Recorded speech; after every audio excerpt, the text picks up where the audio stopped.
है पीएम मोदी का सबसे बड़ा आलोचक कौन है? कांग्रेस? न। राहुल गांधी? न। रुपए के गिरने पर सीएम मोदी बहुत ही ज्यादा आउटस्पोकन हुआ करते थे, पर पीएम मोदी चुप्पा हैं। मैं शासन में बैठा हूं, मुझे मालूम है इस प्रकार से रुपया इतनी तेजी से गिर नहीं सकता। लेकिन ये गुजरात वाले मोदी जी जब से पीएम बने हैं तब से उनकी बातें भी बदल गई हैं। आधार कार्ड के बारे में सीएम मोदी जी को वही डर था जो काम वो आज खुद करने में लग गए हैं पीएम मोदी बनने के बाद। लेकिन अब 2014 में सत्ता में आते पूरा रंग बदल गया। मोदी जी ने तो अपने खुद के ही मुख्यमंत्री वाले डर को सच में साबित कर दिया है।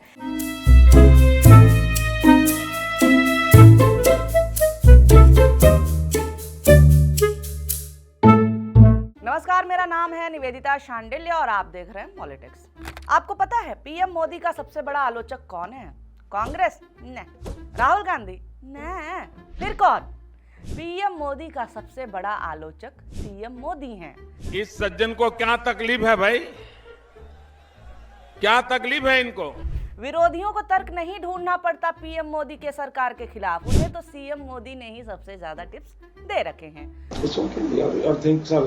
आपके आइडियाज हैं, आप बोलते रहिए। जो चीज पीएम मोदी आज ऐतिहासिक बोलते हैं वो चीज सीएम मोदी के अनुसार देश को बर्बाद करने वाली थी, और उनके पास बढ़िया बढ़िया तर्क होते थे। सीएम मोदी ने सोचा भी नहीं होगा कि एक दिन वो पीएम मोदी को कितना परेशान करेंगे। रुपया गिरने पे सीएम मोदी को बहुत दुख होता था, बहुत आहत होते थे, मगर आज रुपया गिरने पर पीएम मोदी की सेना के भाजपाई खुशी मनाते हैं। जीएसटी को सीएम मोदी बिल्कुल पसंद नहीं करते थे, मगर पीएम मोदी ने उसे आशीर्वाद स्वरूप जनता पर चेप दिया है। हिपोक्रेसी की भी सीमा होती है। आधार से सीएम मोदी को बड़ी चिंता होती थी कि इससे जनता की निजता का उल्लंघन होगा। सीएम मोदी को जनता की निजता की चिंता होती थी। जनता को आप मूर्ख समझना बंद कर दीजिए। इस प्रकार की बचकाना बातें किसी के गले नहीं उतरती, लोग मजाक उड़ाते हैं। अब वही आधार पीएम मोदी ने ऑक्सीजन से भी ज्यादा इंपॉर्टेंट बना दिया है। सीएम मोदी चीन के भारत में घुसने पर गुस्साते थे, पीएम मोदी ये न्यूज बाहर आने पर गुस्साते हैं।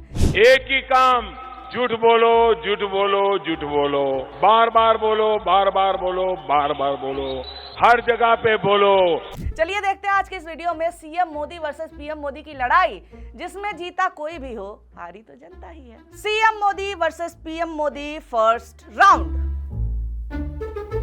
क्या कारण है हिंदुस्तान का रुपया पतला होता जा रहा है? देश आपसे जवाब मांग रहा है। डॉलर मजबूत होता जा रहा है, रुपया कमजोर होता जा रहा है। महंगाई, दाल का दाम इतना, दाल का दाम इतना, दाल का दाम इतना।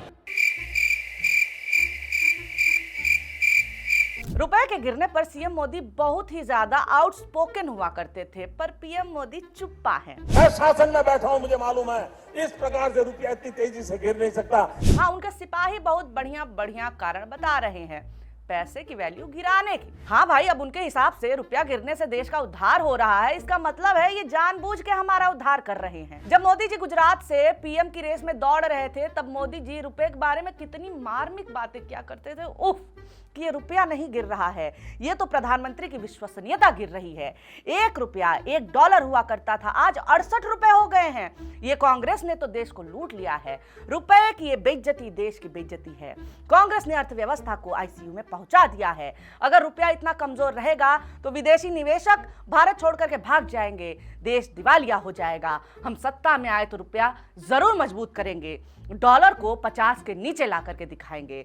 रुपया इतिहास के सबसे निचले स्तर पे है, ये राष्ट्रीय शर्म की बात है। ये बातें थी पीएम बनने के पहले की, लेकिन आज जब से ये पीएम बने हुए हैं रुपया लगातार गिर रहा है। मतलब ये है कि इन्होंने तो आईसीयू से भी कुछ बड़ा आईसीयू होता हो उसमें पहुंचा दिया अर्थव्यवस्था को। पहले की तरह भी ट्रेंड चलाना चाहिए ना कि 90 पार देश बेकार, जैसे पहले चलाते थे। लेकिन अब 2025 में रुपया 90 के पार पहुंच गया है, यानी 11 साल के मोदी राज में 40% से भी ज्यादा रुपया कमजोर हो चुका है। एशिया की सबसे खराब परफॉर्मिंग करेंसी बन चुका है। लेकिन बीजेपी के लोग अब या तो चुप्पी साधे हुए हैं, या फिर बचाव में उतर आए हैं, या फिर फायदे गिना रहे हैं।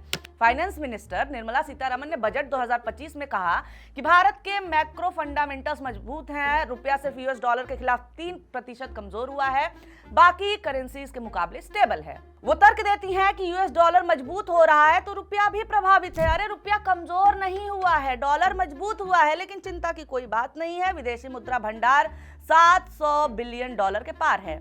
अमित शाह या मोदी जी जैसे बड़े नेता रुपए पर तो कुछ सीधा बोलते ही नहीं, सीधा क्या टेढ़ा भी अब नहीं बोलते हैं। विपक्ष के हमलों का भी कोई जवाब नहीं देते हैं, बस इसे विकसित भारत इकोनॉमी का हिस्सा बना करके टाल देते हैं। ये तो रही इन लोगों की बातें। कुछ कारण जो एक्सपर्ट बता रहे हैं वो हम आपको बता देते हैं। 2025 में रुपया पहली बार 90 के पार जा चुका है और ये कोई अचानक हुई दुर्घटना नहीं है। ट्रंप ने भारत पर 50% टैरिफ ठोक दिया, निर्यात धड़ाम से गिर गया, विदेशी निवेशक 1.5 लाख करोड़ रुपए निकाल करके भाग गए, जो कि मोदी जी की विदेश नीति के कारण होगा ना। अरे प्रधानमंत्री तो वही हैं। तेल गोल्ड का आयात महंगा पड़ रहा है, व्यापार का घाटा बढ़ा हुआ है, मेक इन इंडिया फ्लॉप है, FDI घटा है, नौकरियां नहीं बनी। नतीजा ये कि 11 साल में रुपया 40% से ज्यादा टूट गया। अब ये सब तो पीएम मोदी की कृपा से ही संभव हो पाया है। CM Modi versus PM Modi round 2। GST की रचना ही ऐसी है, हम जीएसटी को इम्प्लीमेंट ही नहीं कर सकते, इट्स इम्पॉसिबल। और गुजरात का रवैया प्रारंभ से ही बहुत साफ है, जीएसटी कभी सफल नहीं हो सकता। हमारा प्रयास जीएसटी को और आसान बनाने और टैक्स दरों को रिवाइज करने का है। इसका फायदा हर परिवार को होगा, गरीब और मिडिल क्लास को होगा। जीएसटी मामलों पर मोदी जी का क्या रवैया था जब वो गुजरात को चमकाने में लगे हुए थे और मुख्यमंत्री हुआ करते थे। तब सोचिए मोदी जी जीएसटी को कितना अच्छे से समझते थे और सही ही कहते थे कि जीएसटी कभी सफल नहीं होगा। लेकिन ये गुजरात वाले मोदी जी जब से पीएम बने हैं तब से उनकी बातें भी बदल गई हैं। तब कहते थे कि बिना आईटी रिफॉर्म के ये लागू हो ही नहीं सकता है, लेकिन जब इनको पीएम बनने के बाद लागू करना हुआ तो सारी विपरीत परिस्थितियां इनके अनुकूल हो गईं। आप सोचिए जीएसटी को भारत में 1 जुलाई 2017 को लागू किया गया, तब पुरानी कई अप्रत्यक्ष करों जैसे वैट, सर्विस टैक्स और एक्साइज को एक कर व्यवस्था में बदल दिया गया। इसके बाद 2025 तक इसमें दर्जनों बदलाव किए गए। सबसे बड़ा बदलाव जीएसटी 2.0 सितंबर 2025 में आया, जब 56वीं जीएसटी काउंसिल बैठक में 12% और 28% स्लैब हटा दिए गए। ज्यादातर वस्तुओं को 5% या फिर 18% में डाल दिया गया और सिन गुड्स पर 40% नया स्लैब लगाया। लागू होने से लेकर के अब तक मोदी जी की जीएसटी पे स्थिति स्पष्ट ही नहीं हो पा रही। बस समय समय पर पिछले 8 सालों में उसी में कुछ न कुछ हेर फेर करते रहते हैं, माहौल बनाते रहते हैं। कभी इसे दिवाली धमाका तो कभी महाबचत के नाम पर इसको चलाए जा रहे हैं। इतना ही नहीं, अब वही GST goods and services tax से गुड्स एंड सिंपल टैक्स में बदल गई है। अब मील का पत्थर साबित हो रही है। अब जीएसटी केवल आर्थिक सुधार की बात नहीं है, ये आर्थिक सुधार से आगे बढ़कर के सामाजिक सुधार की बात करता है। CM Modi versus PM Modi round 3। प्रधानमंत्री जी देश पूछना चाहता है, इस आधार कार्ड के पीछे कितने रुपए खर्च हुए? आधार कार्ड का लाभ किसको मिला? पड़ोसी देशों के लोग हमारे यहां घुस जाएंगे, हक छीन लेंगे हमारा।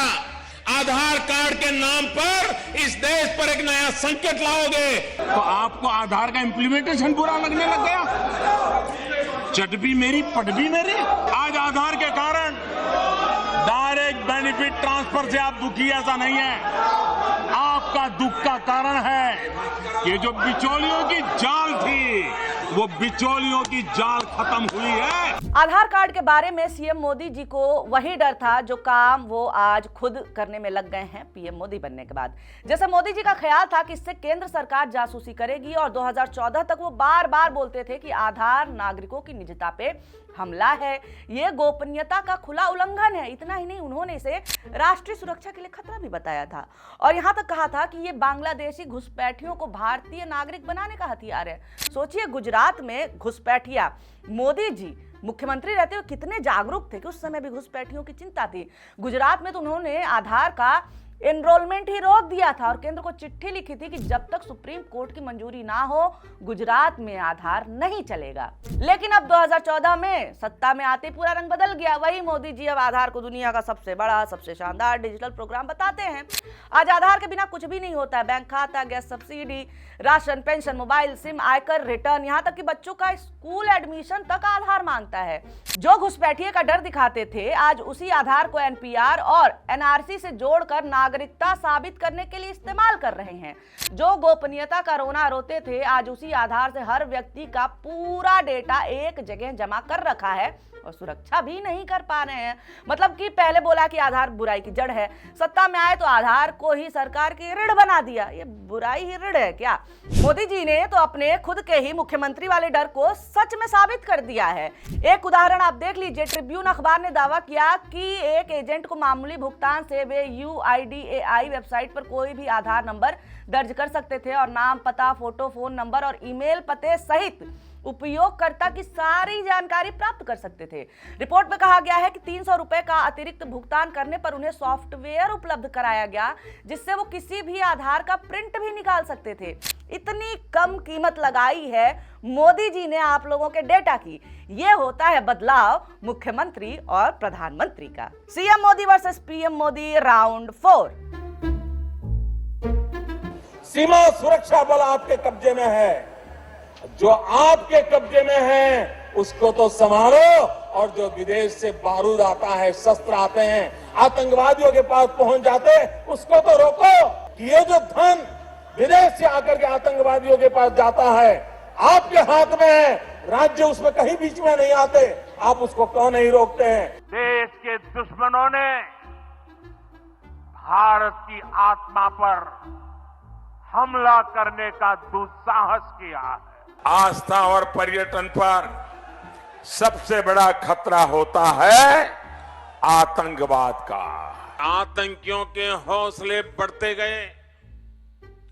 देश के हर बड़े शहर में आतंकवाद सिर चढ़कर बोलने लगा। आतंक के बारे में मोदी जी जब मुख्यमंत्री थे तो घेरते जुबान से ही पाकिस्तान तक पहुंच जाते थे। जुबान से इसलिए कि तब इनके पास बॉर्डर सिक्योरिटी फोर्सेस नहीं हुआ करती थी, और जब सब कुछ इनके पास, इनके हाथ में आ चुका है, तब आतंकी खुद ही दिल्ली आ जा रहे हैं।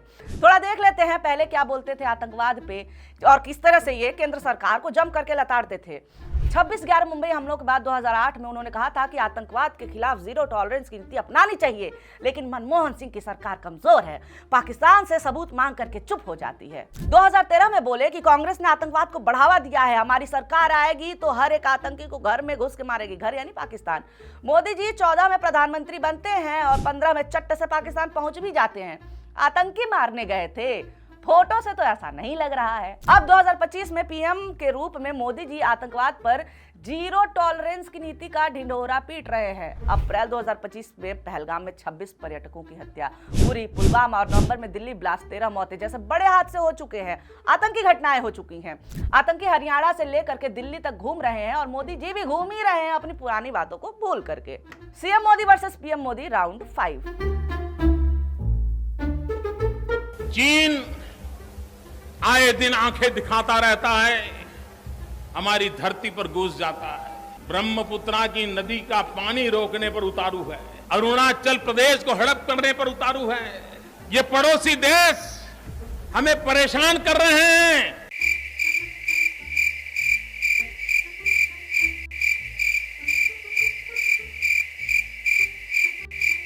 मतभेद विवाद न बने। चीन आंख दिखा रहा है, चीनी सामान ना खरीदो, इसमें हमारे सैनिकों का खून लगा हुआ है।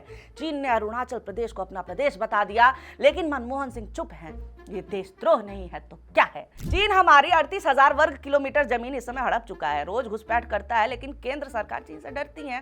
चीन को आंख में आंख डाल करके जवाब देना होगा, पीठ दिखा करके नहीं भागना होगा। हमारी सेना तैयार है, बस सरकार की इजाजत चाहिए। ये बयान है मुख्यमंत्री मोदी के, लेकिन अब ये झूला झूल रहे हैं चीनियों के साथ। चीन अब कब्जा नहीं कर रहा है। सैनिक कितने शहीद हो गए, मोदी जी आंख नहीं दिखा पा रहे हैं। सीमा कब्जे पर किसी को बोलने ही नहीं दे रहे हैं। हाँ, केस हो जाएगा भैया, सुप्रीम कोर्ट में जवाब देना पड़ जाएगा। रही बात व्यापार रोकने की, तो रोकते रोकते व्यापार तो नहीं रुका, आयात ही बढ़ता जा रहा है। लेकिन ये सब नॉन बायोलॉजिकल माया है, हम बायोलॉजिकल लोग क्या ही समझेंगे। CM Modi versus PM Modi round 6।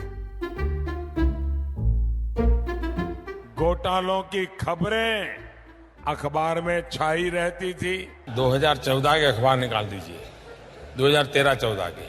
कोयला में घोटाला, 2G में घोटाला, सबमरीन में घोटाला, हेलीकॉप्टर में घोटाला। और इसलिए हमने व्यापक रूप से भ्रष्टाचार के खिलाफ एक जंग छेड़ा है। मेरी प्रतिष्ठा को चुनौती पड़ती है। मैं मोदी का मंत्र है, भ्रष्टाचार हटाओ, हमारी सरकार पर भ्रष्टाचार का एक भी दाग नहीं लगा। सीएम मोदी करप्शन के सख्त खिलाफ थे, मगर पीएम मोदी उनको ज्यादा दिक्कत नहीं है। To quote Satyapal Malik, corruption तो पहले हर अखबार में छपा रहता था, हर पन्ने पर, लेकिन अब मोदी जी पीएम है इसलिए छप ही नहीं पा रहा है। इसका मतलब ये नहीं है कि कुछ हो नहीं रहा है, अगर सही से छपने लगा ना तो पहले से ज्यादा ही यहाँ पे पन्ने भर जाएंगे। मैं कुछ का नाम बता देती हूँ घोटालों की लिस्ट में, और इस लिस्ट में पीएमओ भी शामिल है। महादेव बेटिंग ऐप घोटाला, इलेक्टोरल बॉन्ड घोटाला, पीएम केयर फंड्स, पीएनबी घोटाला और नीरव मोदी का भागना, अडानी दोस्त के मामले, राफेल एथेनॉल घोटाला, आयुष्मान घोटाला, व्यापम घोटाला, पीएमसी घोटाला। ये सब क्या है? कुछ नहीं है, देश की तरक्की की निशानी है। वो तो मोदी जी सीएम होते ना तब ये भ्रष्टाचार कहा जाता, अभी तो मोदी जी पीएम है तो इसे विकसित भारत की निशानी कहो, फायदा होता है इससे, समझे? काश कि सीएम मोदी हमारे पीएम होते हैं। मजाक एक तरफ है, मगर एक बात मैं सीरियसली कहना चाहूंगी ऑन अ सीरियस नोट कि अगर स्कीम्स की चीटिंग करनी ही थी और कॉपी पेस्ट करना ही था तो इतना बोलना नहीं चाहिए था, और जब इतना बोल ही दिया था तो चीटिंग नहीं करनी चाहिए थी, है कि नहीं? आपको भी लिखता है, कमेंट करके बता दीजिए। वीडियो अच्छा लगा है, पूरा देखा है तो लाइक कर दीजिए, और ऐसे वीडियोस आपके सामने आते रहे इसके लिए सब्सक्राइब करना नहीं भूलना है। वीडियो देखने के लिए बहुत शुक्रिया, बहुत धन्यवाद।